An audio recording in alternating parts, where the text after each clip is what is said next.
The wreckage of that small plane that crashed in Brandon has now been hauled away. And remarkably, the two people on board it walked away from the crash with only minor injuries. And they may be able to thank an innovative parachute system for saving their lives. News Channel 8's Jeff Patterson is live in Brandon with more tonight. Good evening, Stacey and Keith. That small plane crashed right back here in this yard. And, you know, I've covered a lot of small plane crashes over the years, and the outcome is often not very good for those on board. But in this case, this is the first time I've ever seen a parachute system deployed on a small aircraft, and this time it worked very well.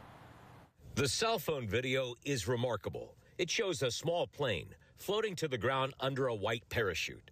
The plane landed next to Anita Bedford's yard. I was in the house and I heard this big old piece of tin sound like it hit the house. Her neighbor says the two people on the plane were very lucky.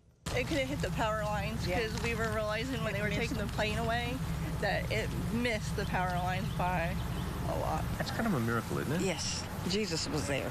Aviation expert and retired airline pilot Captain John Cox says the parachute system saved lives. These ballistic parachute systems really do minimize the potential for injury, not only to the occupants of the aircraft, but to people on the ground. Today, under the supervision of the NTSB, a crew removed the wreckage of the plane from the very busy Parsons Avenue. Captain Cox says the FAA and NTSB will now investigate. If they elect to, they can interview the pilot to determine what caused the original problem. And that can help as far as if it's an engine problem, is this a fleet issue that needs to be addressed in maintenance, things like that. Captain Cox says the investigators will also likely look at that parachute deployment system to see how well it functioned. And in this case, I'd say it functioned very, very well. Back to you guys. Yeah, what is the safety record for this aircraft, Jeff?